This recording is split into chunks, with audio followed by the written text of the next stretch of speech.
3 top tips on how to keep things together behind the scenes. Welcome to Brand Talk with Rachel and Drew. I'm Drew. I'm Rachel. Welcome to the show. Today we're diving into the state of the industry and what's going on, what's really going on. What's really going on, Rach? Oh gosh. What's really going on is you've got, honestly, there's a lot of misinformation. There's a lot of fake news, I would say.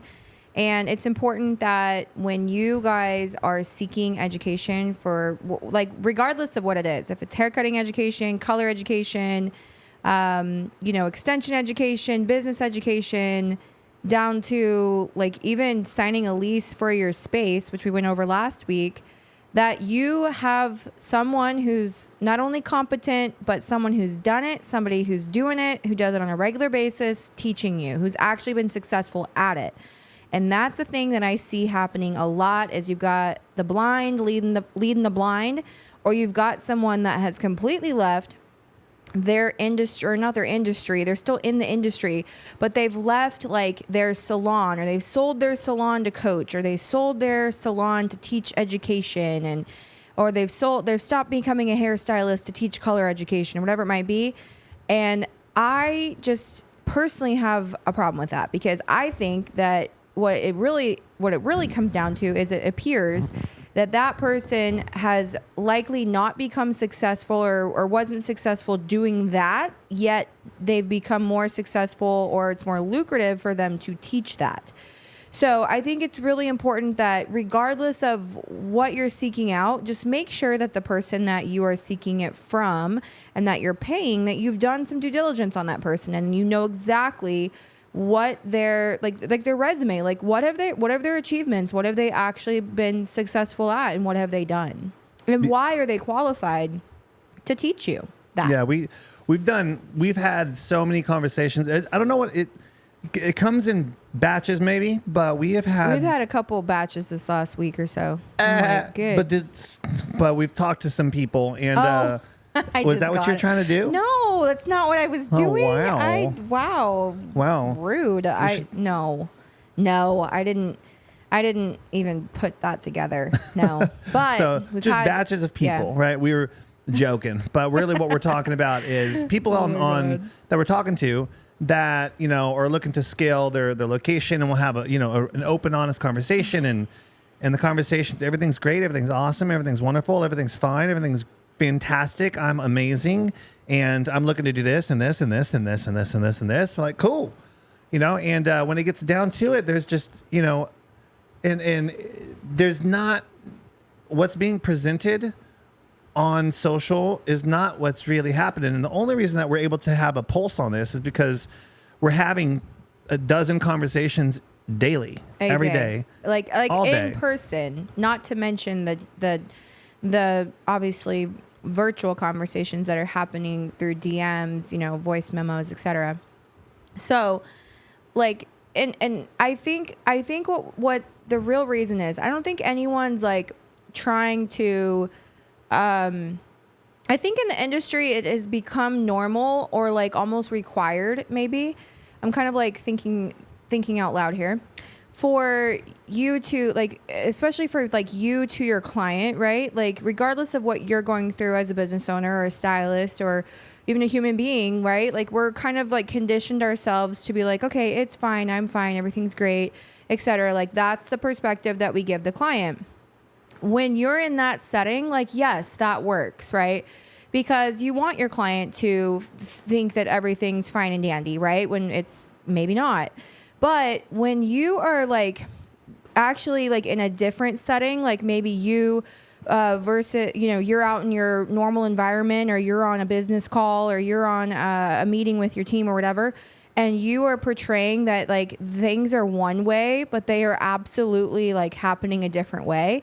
That to me is inauthenticity. Like it's not a form of weakness, by the way, to admit or share that you are struggling. Like we are so open with our teams. Like our management team, our salon team. Like if there's something going on or like KPIs aren't being hit or numbers are down or whatever, like we're very open about that, because you have to be, in order for people to actually understand the severity of the situation, and you need everyone's help to make things better.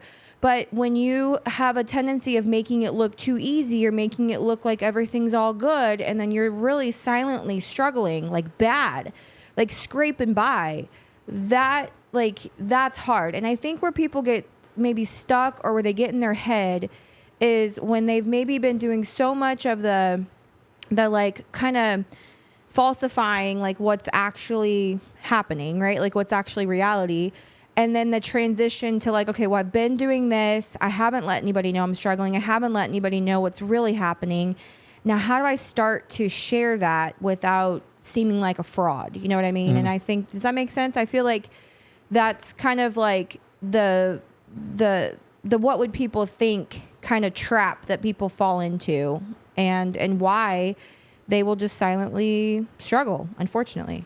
Yeah, the ego. There's a book called "The Ego Is the Enemy." It's a really good book, but it's always a challenge in growth. Everything that you're doing, everything in the face of success, in the face of challenges, in the face of trying to get more butts and seats and clients together. Like there's always challenges in place. So the problem is not to avoid problems, but the problem is to become a great problem solver. And I think a lot of times, if everything is all hunky-dory and there is no problem, or you're not looking for a solution to said problem, it can keep you stuck. And we see this time and time again. Well, and performance can dip too. Like problems aren't bad. Like I think people think that problems are bad. I think if you're not, if you're not like pushing and you're not like driving towards something and you're like, everything's great. No, there's really no problem. I'm just coasting. Like in my opinion, is that where are you coasting or are you not growing? Right. So I think that it's okay to have certain seasons of that, but if you've had a year of that or 6 months of that or something, I think it's okay to take a breather, like I'm having a baby in 7 weeks or less, like me personally, like I am going to, take a few days off. I mean, like an afternoon. Like an afternoon, yeah. I'm going to take some time off, but, the rest of everything keeps being driven and moving, which is great because we work together. And luckily, like, we have that ability to where we're not down, where we're both not having to take a back seat in our businesses to check in for our life, So I think a lot of people really, like, they don't know how to make that switch from the false reality that they're portraying and then to actually being more real and vulnerable with their teams. And then I literally just saw yesterday there was a salon that closed like in the Houston area. It just makes me so sad. Like I never saw that coming. I never would have thought that would be happening, but it's like, and to see that posted, I see this happen all over the place, like people closing because it's hard. It is hard. But, it becomes a shock when, someone just closes up shop overnight or they get that white, piece of paper on their door that says they're being locked out. Like we see this happen in our community. Our favorite restaurant. Our favorite freaking restaurant closed overnight, a few months back. And it's like, what the hell? Like that place was always busy, always like super slammed, always had to have a reservation, super luxury, like great, just great everything. Completely shocked for it to close. Yeah, something had been going on behind the scenes. I don't know. I don't know anything about it. It's always like that. There's always something going on behind the scenes. And it's like from that, what's the perspective there? It's like, okay, we're consumer of that restaurant, right? But, likely, hopefully, those employees were somewhat in the know that something was going down. But from what I heard, they weren't. They had no idea. And they just lost their whole, 5+ year career at that restaurant overnight, And I think that's a hard thing to deal with because, you become so close with everybody there and, you believe in this thing. It was such a great thing. and it just unfortunately didn't make it. But there's a lot of things, there's a lot of indicators that we're going to share with you guys here that are helpful things for you to know that, like, they are red flags, or they're orange flags, red orange flags, whatever. Like, stuff that you guys need to not brush under the rug. Like, that if it's happening in your business or it's happening in your numbers, like, those things piling up and compiling, like, that is what leads to you maybe having to close. Yeah. So keep listening. At the end of the episode, we're going to go over our 3 top tips on how to keep things together behind the scenes. Okay. But first, I want to talk about Power Couple's experience, and we just got back from that. And everything going on. He's going to make y'all wait for the good stuff. Okay. All right. So let's talk about Power Couple for a second. Well, let's talk about my outfit first. Oh my gosh. Priorities. One, we were riding horses, shooting skeet. It was in Texas. I didn't do either of in those the last activities. Episode, we were discussing how I think I could rock a cowboy hat. And here we go. Well, here it is. Lo and behold, here we are. Rattlesnake boots. I'm going to go ahead and call out my boy, Andrew Curl. Oh my God, Keith. Curdle. Say that 4 times. Yes, Drew got snakeskin boots, and you know, I literally was floored when I saw the price tag on the box, because I'm like, are you fucking kidding me? What you know about them snakeskin boots, Cordle? Oh my God. What you know about that? Honestly, I think that the snakeskin boots are a little much, and I don't know. I feel like, you know, or maybe like maybe I just need to shop more. I don't know.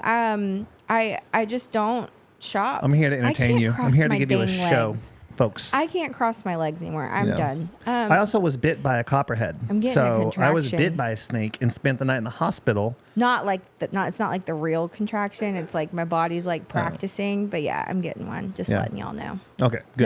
No one be alarmed. I'm fine. Don't be alarmed. But yeah, we spent the night in the hospital because I was bit by a snake. Oh, that's why I bought the snakeskin boots. So there's a. I feel like you're going to attract snakes now because you have. I don't think so. Or maybe not. Maybe it's a deterrent. Scary stuff. Well, I still jump every time I go into the side room of the house where you have that snake skin, from whatever that was. Yep. And I still freak out, even though I've seen it 1,000 times, thinking it's same, real. I know. This snake was huge. To make this, that's a big old thing. I don't know. But this is a new vibe. I think it's going to take you I'm a vibe right now. Yeah, you are, but I think it's going to take you quite a few outings to actually make that, at least break even on your investment, if that's what we want to call it. So, I'm Allen's good. Boots. Go to Austin, Texas. Allen's Boots is amazing. It smells amazing. They're great. I'm good with my Sambas. But yeah, like that's the Power Couple experience was really awesome, you know, and I thoroughly enjoyed being in a room with just real people. Like everybody that was there was awesome, just like really super down to earth, like down to build a great life with their partner. Nobody there was like puffing up their own balloon and egotistical and you know, flexing a bunch of shit that they don't really have. And I just love that whole room. I mean, those are just our people. So we went. I don't think we've ever gone that deep into finance, tax architecture, investing. Like Drew was like, you got out of breath at one point. Like you were going. She was speeding up. Like she got going and going and going and going, and then wasn't breathing.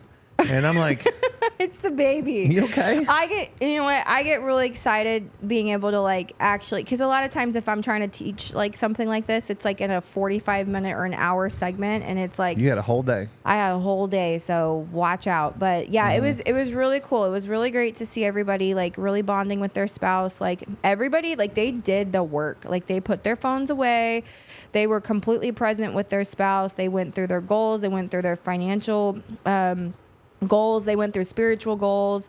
I mean, all of their big wealthy goals. Like one spouse was like, yeah, I want a Lambo. And she's like, what? Like had no idea that he wanted that. And of course you did a little drive by their table. I'm like, yes, like, what's going on write over that here? down. And I'm like, what's going on here? I was like, don't write that down.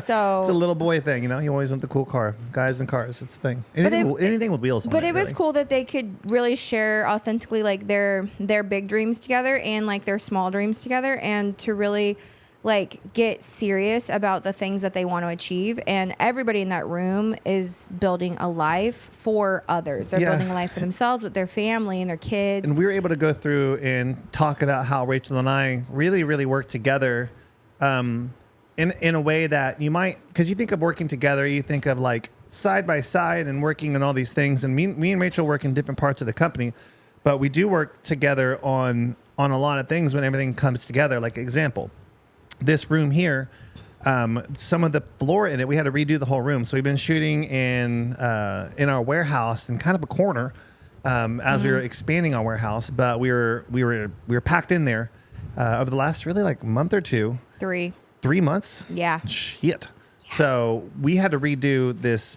back space. So Rach had our guys come in and fix the floor while we were gone. Put double doors in, you know, her home project thing, you know. And then, which is cool because it's a surprise to me. So it's like we come back and there's double doors on the studio. I'm like, oh, cool. We could do this and do that. So we come back in and Brooks is starting to move back into this studio. And then we're getting everything set up, ready to go. I'm setting up all the cams. We're setting up all the lights. We're getting everything going. So Brooks and I were able to get this happening in here because Rach had redone the space. So they would have sat here. They would have, yeah, without both of us doing what we do, this wouldn't be happening, right? Yeah, for sure. So that's a really kind of a description of the dynamic of how we work together. And we talked about it in depth. It's kind of at like this event, like tag you're it kind of thing. Like he knows what he's good at. I know what I'm good at. Like we try not to get in each other's way.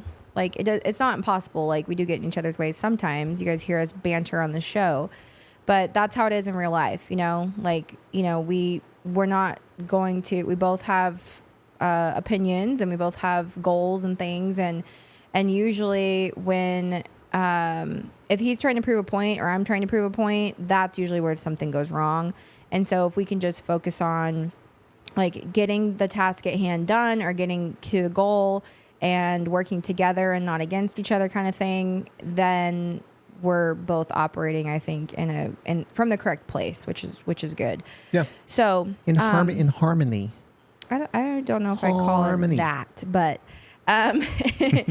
there's a rhythm there that works, and it's really cool too because I think everyone in our companies know too, like, okay, what is like, I should go to Drew for this, I should go to Rachel for that, you know? And so it's like, it's been cool to like me to respect like his strengths that he's really good at in the areas of the areas of the company that he really like operates and runs and builds, and then like him to also default to me on certain things, and then I default to him on certain things, and we have I would say every year that we work together it gets better and better. For sure. So, but now we're going to share, now we're going to recap on Power Couple. We're going to share 3 things that you guys can look out for when you are just obstacles or red flags that are probably popping up in your business, if that could lead to you needing to shut down your shop, which, you know, sorry to bring it up, but like it's important that you're aware of things that you might be stepping in, and, you know, that might lead to a result that you never even thought was a thing. So the first one I'm going to share is a lot of people try to exit their business too soon. They and by exiting your business, I don't mean like you selling it. I mean you like going from hairstylist to completely getting out of the salon completely and working on the business. I see that happen a lot. And until your salon's at least at the $1 million mark, you need to stay put, sis. You need to stay there. You need to be a great example of what a 6-figure stylist is. You need to show people like in action how to do what you do, because otherwise that business is never going to become bigger than you. So it's really, really important that you can lead by example and put on display maybe not every day. Obviously, I hope you're not there 7 days a week, but 4 days a week or so. Show everybody how it's done, right? Do it with them. Don't do it for them, but do it with them. And then eventually they'll be able to do it without you, you know? So that's really important. So yeah. And then also too, like if you're struggling to like not get rid of your clients, but you guys know what I mean. Like, you're like, okay, I gotta put, like, my clients need to see other people. If you're struggling with that, my question to you would be, do you trust your assistant or do you trust the stylist to do your hair? Like, do you trust her fully? Like, or would you intervene? So if the answer is no, then that's why your clients don't trust her either. So it's really important that you can, like, really, as you step away, you've got to have these people that you're constantly molding and refining, that you're putting out in front of your clients, so that way they have a person to go to. And then also, I think number 2 would definitely be systems and the importance of systems. So I'll let you talk about that one. Yeah, you really want to be honest with where the current state of your business is. You know, really look at it and am I organized? If so, cool. Like, what's going really well? If you're not, then you really need to identify where are your strengths and double down on your strengths. Mm-hmm. Make your strengths stronger, but really understanding things like your numbers, like really, and what does that even mean? It's not reading a P&L, like understanding your margins. Like, what are we doing payroll margin? Like, what's the margin of payroll? What is the percentage of top line revenue that we're attributing to payroll? What am I taking home each month, if anything? Like, really need to get clear on those things. Most businesses aren't, because it's kind of scary to look, but you can't improve what you don't measure. You have to measure it so you can manage it. And in the beginning, it's really tough to look at things like we talked about this weekend, like your net worth. It's really tough to look at like profit margin. It might be like you might be having to make up extra money because the business is negative and you have to do the hairs to feed the business. We see that a lot. All the time. I mean, almost with everyone. It's okay, but you got to look at it. You got to turn that rock and look under it to see, okay, what do I need to do to get organized here? That way you can begin to do it. Yeah. And on that note of systems, like, systems, processes, numbers, structure is really what it boils down to, is structure and those different areas. And so people thrive with structure. You think about, like, we have kids, like, if we just let our kids go to bed whenever the hell they wanted to and eat whatever they wanted to, and, maybe I'm going to go to school and maybe I'm not, it's like, it would be a freaking madhouse in our house. And it's already slightly chaotic because there's a lot of people, living under one roof, and we got chickens and a dog that sucks. And we lost a chicken today. We did lose a chicken today. I'm not going to veer off course though, but we did lose a chicken. Rest in peace. But I'm just saying, like, you have, like, structure is so important. So just like structure inside of a family is important, right? Structure for even adults, like having, like, going to bed at a decent time, right? Like having your little evening routine and your morning routine. And that's huge. That's so important, I think that's the most important. Well, and seasonally this can change, right? But as far as, like, in business, if you find that you are constantly answering the same question, dealing with the same issue, having the same hiring process problem, you are just constantly running into the same thing over and over and over again. My question to you is, do you have a system? Have you created a system to either prevent that from happening, or is that thing happening because of the fact that you have this massive crack in the foundation of your business? That could easily be fixed with just a correct system. So seek out what you don't know, and please, like, don't ever be done learning. I don't care if your business is doing $1 million. I mean, good for you. If it is doing $1 million plus, awesome. I can tell you, to get from 1 to 2 million is a little bit of a different story, right? So it's like, what got you here isn't always going to get you there. So it's important that you never feel like you know it all. We certainly don't know it all. Like, we share everything that we do know, and we're constantly growing and learning. We're both in multiple I think I'm like in 4 or 5 programs. Yeah. Wow. I give them each their, okay, I'm gonna hang with her this week. I'm gonna hang with him next week. Mm-hmm. That's just how I operate. But so if I'm gonna do a program, like, I'm all up in it and immersed in it, and I try to get it done as quickly as possible. So on our trip for a spring break trip, I worked through a program in like 4 days. I was like, just, it shouldn't take that long. But for you to, like, really commit to, like, making things better in your business, and not just, like, griping about your business or blaming someone else for why something is the way it is. You have the power to change anything. Like, it's your business. So the company will never, ever surpass the leadership's ability to be a great leader. It will always be kept ongoing there. Like, trek too, like being a good leader, being a better leader, like constantly developing your people. Like that's so important. And I think that is when people think that they can just like piece out of their salon and okay, I'm just going to work at home and they got it, you know. No, you have to. I engage with our management team every freaking day, every day throughout the day, like be supporting them in their role and what their efforts are. That's important, you know. And I think that's why, you know, I am able to, physically speaking, stay out of the salons as much as I, you know, need to or want to. Not that I love seeing everybody, but like, you know, I'm more powerful if I can be in the office creating stuff, like creating the next thing, you know, or refining the next thing. But yeah, systems, processes, people, structure, like that's a pretty big bucket for, you know, number 2. Number 3, I would say for sure is going to come down to you just being completely realistic and honest with yourself. And there's no like PDF I can give you to help you with that. Like that is something that you have to constantly, I think if the leadership stuff is like you're in the pursuit of leadership and you're in the pursuit of always learning, I think that the likelihood of 3 happening is very, very, very low, because you are constantly looking inward. You're constantly like thinking and dreaming about like, how can I be better? How can I do better? And I think that when people, you know, like we talked about earlier in this episode, they put on that like kind of falsifying reality of what's really happening. Mega sugarcoat. Like total, Just like look at me. Yeah. Like, and with you 2 can. C's. My stupid ChatGPT recipe for this morning. Like that's a thing. It's like, if you've just created this whole, idea that like, look at like this big, you know, look at her, she's such a badass. Like, I mean, you see the girls on Instagram, they post the like power pose crap, and you know, it's like the hey look at me post is what I call them. The hey look at me posts, like that's the stuff that you're likely you've kind of inflated your own balloon, like overblown your own balloon.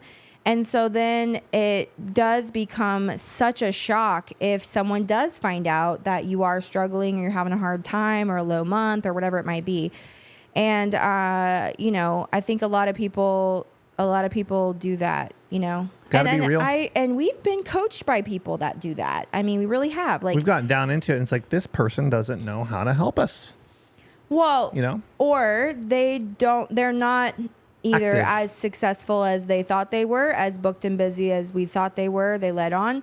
They don't generate as much revenue as we thought they did. They have no money. You know, they're scraping by, or they're taking loan after loan after loan after loan to cover the loan after loan after loan they previously took. Like that's the stuff. Like business is hard enough. Like I think when you create this alternate universe that you've created to impress everyone around you, and you lose sight of who you really are, what you're really here to do, what the whole reason for pursuing all of this in the first place was, you know, it really creates, like, you can so easily like turn around and realize like, oh my gosh, I'm so far away from what I really came here to do, or I'm so far away from the person that I once was, you know. You should be able to recognize your all these different earlier, younger versions of yourself. You should be able to recognize her. Like, yeah, like I'm still her, you know, I'm just a little bit wiser and stronger and maybe smarter than that 2021 version of Rachel was, you know, like you should be able to still recognize yourself. And if you can't, that's a really big red flag that you might have drifted so far off course, you know, that it's going to take some work to get back. Absolutely. So I think we want to leave you with that. Thank you for listening to this episode, and we will see you on the next one.